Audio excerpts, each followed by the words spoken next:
Thank you so much for joining us. Perhaps you're one of the 72% of Massachusetts voters who voted last fall in support of Question 1, the ballot question authorizing the state auditor to conduct an audit of the state legislature. Well, if you were waiting to see that take effect, you're still waiting. And here to talk about the increasingly intense back and forth over this issue and other matters is the state auditor, Diana DiZoglio. Madam Auditor, welcome. Thanks for having me back, John. Always great to be at WBZ. It's great to have you here. So, as you know, I've been covering politics around here for, a couple of hundred years. And I've rarely seen such intense public animosity or back and forth among high-ranking elected officials of the same party. But you and the Attorney General have been going at it publicly, and I'd like to try to get to the bottom of what that's all about. The AG was on GBH radio last week claiming that you're putting out, quote, misinformation about the MBTA Communities Act and calling it an unfunded mandate, and also that you're the one stalling progress on implementing Question 1 because you haven't provided all the information she wants. Let's start with that. Do you know what information she's talking about? Yeah, look, I live in an MBTA community. I actually live in an MBTA zoned neighborhood, which I supported. Our city council in the city I live in of Methuen, they voted for this 8-1.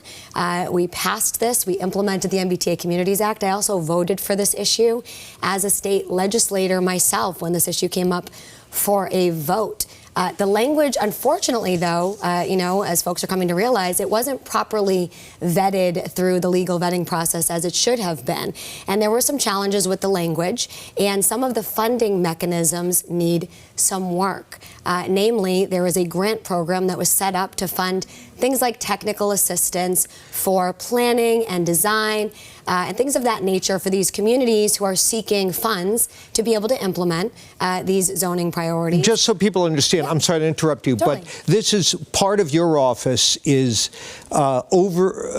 determining whether or not a state law imposes an unfunded mandate on a community, and that's what you're saying here. That Correct. You determine that the MBTA Communities Act is forcing these communities to incur costs for which they should be reimbursed all or in part, correct? So the SJC ruled recently that the law was a mandate. That was in question up until the SJC said, hey, it is a mandate. And because it's a mandate, that triggered what's known as the local mandate law, which was passed in 1983, the year I was born. And it actually was something that I believe was a citizen petition, and it created the Division of Local Mandates in my office. Folks have said, well, why is the auditor weighing in on this? Because we're legally actually required to when we're requested by municipalities. And here's what I'll say, John.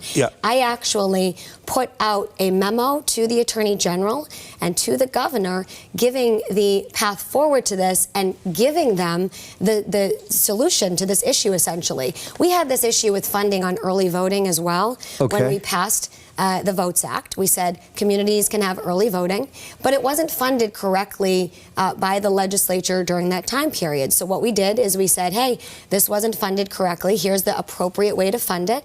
The legislature dealt with that. They funded the appropriation, and that issue is resolved. This issue can be resolved tomorrow if the governor's administration takes action, if the Office of Housing and Livable Communities gets its fiscal impact statement out, then our office can do our jobs, and then this issue can be technically funded. So when she calls what you're saying misinformation, where's the disconnect there? What is she up to?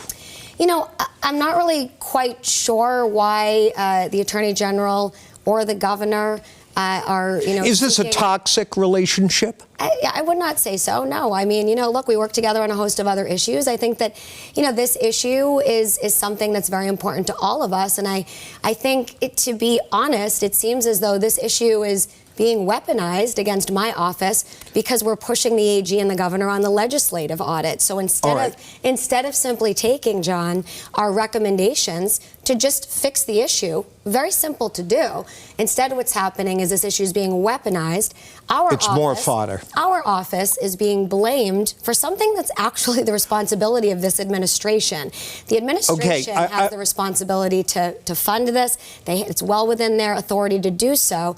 So as soon as the administration does their job, gets their fiscal impact statement out, the legislature can appropriate the funds, and then we can analyze it and say this is funded. So the legislative audit. The legislative leaders claim, and the Attorney General actually warned of this before the vote last fall, that it's unconstitutional. It's an intrusion by the executive branch on the prerogatives of the legislative branch. You want a court to decide it, but that can't happen until the Attorney General presses forward as the state's lawyer, and she says she can't move forward until you provide her with certain information. And again, she's saying there's specific information she's asked you for that you won't give her. What is that?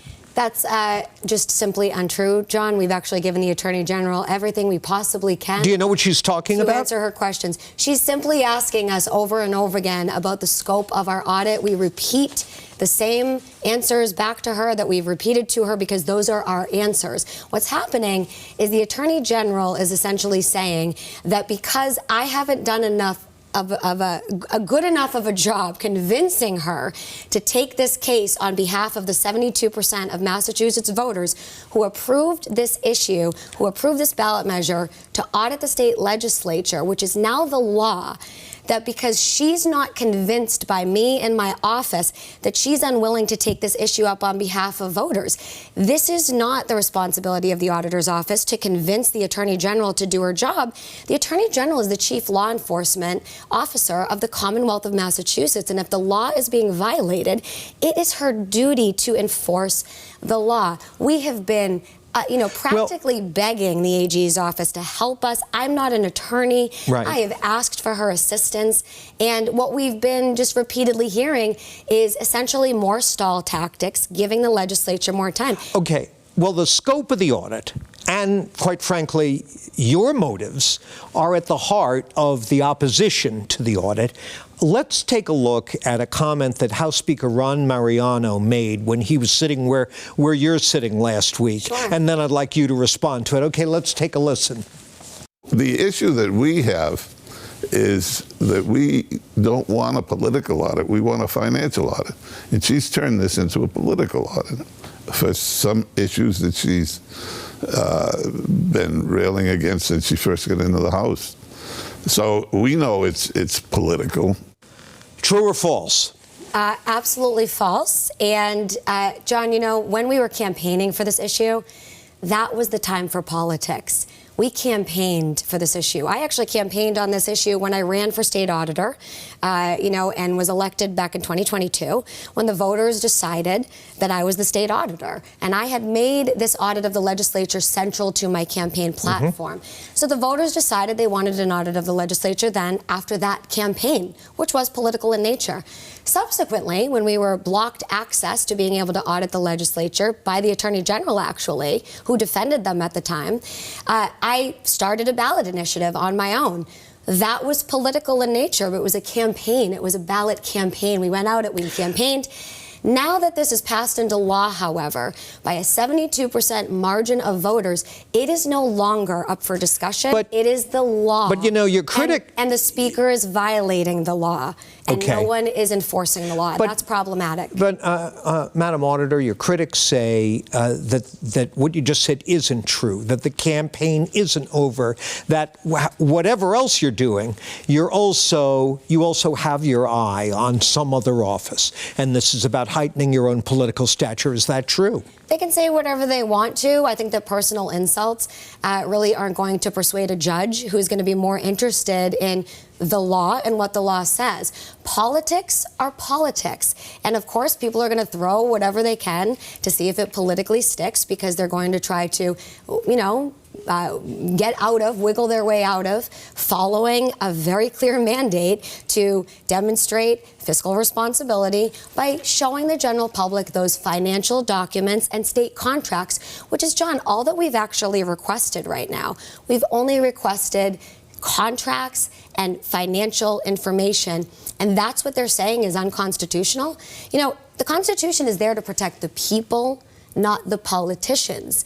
It is the people's house, not the politicians' house. And unfortunately, until the Attorney General enforces the law, lawmakers like the Speaker and the Senate President are continuing to say things like, compliance with the law is in the eye of the beholder. That's unacceptable. The law needs to be enforced so that we can all move forward. I wish we had more time to dig into this, but our door is always open. We'll look forward to talking with you more as this unfolds. Thank you. Thanks for having me. Appreciate it.